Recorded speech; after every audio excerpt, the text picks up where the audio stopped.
ఆంధ్రప్రదేశ్లో కూటమి ప్రభుత్వం మరో సంస్కరణకు శ్రీకారం చుట్టింది. జూన్ 1 నుంచి రేషన్ సరుకులు షాపుకే వెళ్లి తెచ్చుకోవాలి. కేవలం వృద్ధులు, వికలాంగులకు మాత్రమే ఇంటింటికి రేషన్ అందిస్తారు. ఇంటి దగ్గరే అందించేలా జగన్ ప్రభుత్వం చేపట్టిన విధానం నచ్చలేదనే ప్రజాభిప్రాయంలో తేలిందన్నది ప్రభుత్వం మాట. పనులు మానుకుని వెళ్లి తెచ్చుకోవడం వల్ల కూలీ నష్టపోతున్నామనే వాళ్ల మాట ప్రభుత్వానికి వినపడలేదు. అందుకే ఈ వాహనాలతో ఇంటింటికి రేషన్ అనే పథకాన్ని ప్రభుత్వం వెనక్కి తీసుకుంది. వాహనాల యజమానులకు మాత్రం బకాయిలు చెల్లించి వాళ్లకే ఆ వాహనాలు ఇచ్చేస్తారు. ఈ నిర్ణయం మీద ఎవరేమంటున్నారో చూద్దాం.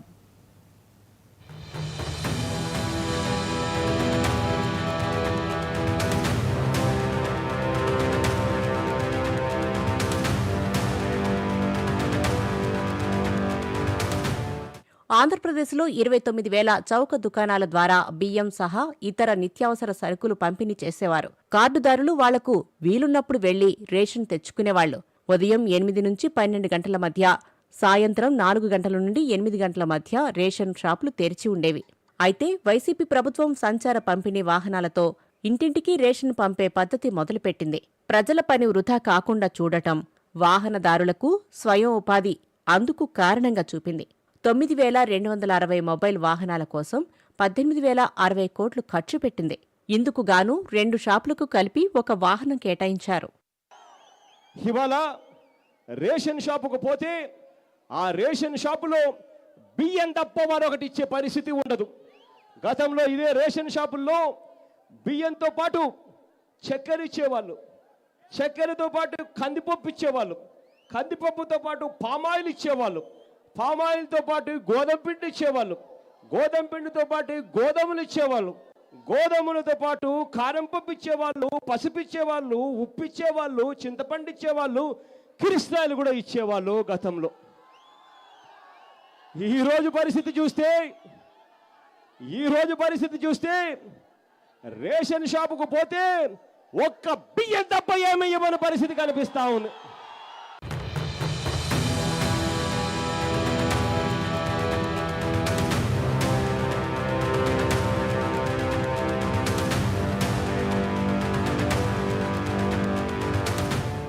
అయితే ఈ విధానం మీద ప్రజల్లో సానుకూలత వ్యక్తం కావటం లేదన్నది కూటమి ప్రభుత్వ అభిప్రాయం. పంపిణీ వాహనదారులకిచ్చే డబ్బు, డీలర్ల కమిషన్ కలిపి భారంగా తయారైందని భావించింది. ఐవీఆర్ఎస్ ద్వారా ప్రజాభిప్రాయ సేకరణ జరిపినప్పుడు 30% మంది రేషన్ అందటం లేదని చెప్పడం కూడా ఈ పథకం మీద పునరాలోచనకు కారణమైంది. దీన్ని రద్దు చేస్తూనే 65 ఏళ్ల పైబడ్డ వాళ్లకు, దివ్యాంగులకు మాత్రం ఇంటి వద్దకే రేషన్ అందించే పద్ధతి కొనసాగించాలని నిర్ణయించినట్టు మంత్రి మనోహర్ ప్రకటించారు.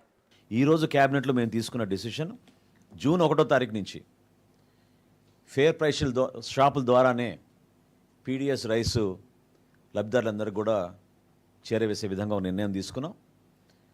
దీంతో పాటు 65 సంవత్సరాల కన్నా ఎక్కువగా ఉన్న వయసులో ఉన్న వృద్ధులకు, అదేవిధంగా దివ్యాంగులకు డోర్ డెలివరీ జరిగేటట్టు ఈరోజు ఒక నిర్ణయం తీసుకున్నాం.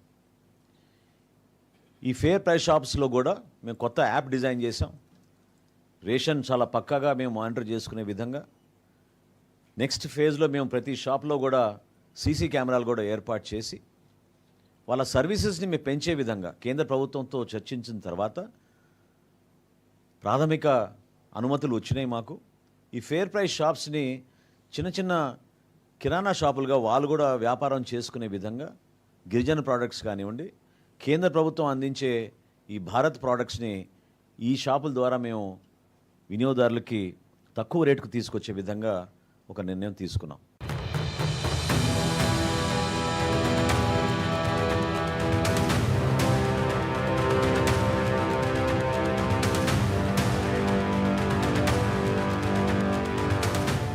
అయితే పేద ప్రజలు రేషన్ కోసం ఒకరోజు పని మానుకునే పరిస్థితి ఉందని, దీన్ని దృష్టిలో పెట్టుకుని ప్రారంభించిన పథకాన్ని నీరుగార్చడం తగదని మాజీ పౌర సరఫరాల శాఖ మాజీ మంత్రి, వైసీపీ నాయుడు చెల్లబోయిన వేణుగోపాల్ తప్పుబడుతున్నారు. ప్రభుత్వం నిర్ణయం తీసుకుంది.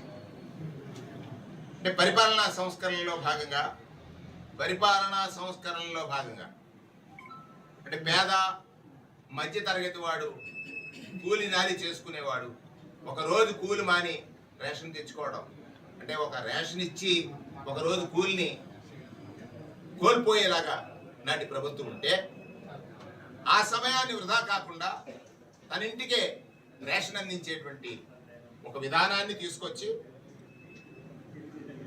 దానిలో మళ్ళీ నిరుద్యోగంలో ఉన్నటువంటి వారికి వ్యాన్లు కొనుగోలు చేయడానికి వాళ్ళకి సహాయం చేసి వివిధ కార్పొరేషన్లు, SC corporation, ST corporation, BC corporation, minority corporation, లేదా ఈబీసీ కార్పొరేషన్, కాపు కార్పొరేషన్, అన్ని కార్పొరేషన్ల నుంచి వాహనాలు కొనుగోలు చేసి సక్రమంగా ప్రజలకి సేవలు అందించడం. ప్రభుత్వ లక్ష్యం ఏమిటి?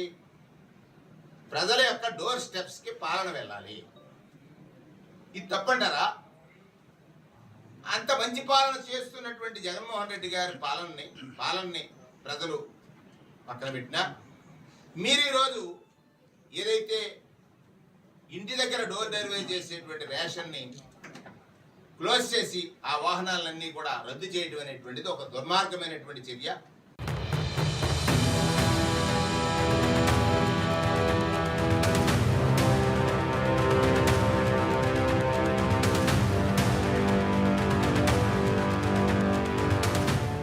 జూన్ 1 నుంచి కొత్త విధానం అమల్లోకి వచ్చేలా ఆంధ్రప్రదేశ్ కేబినెట్ నిర్ణయం తీసుకుంది. కొత్త విధానం ప్రకారం ప్రతి నెల 1 నుంచి 15వ తేదీ వరకు చౌక ధరల దుకాణాలు ప్రజలకు అందుబాటులో ఉంటాయి.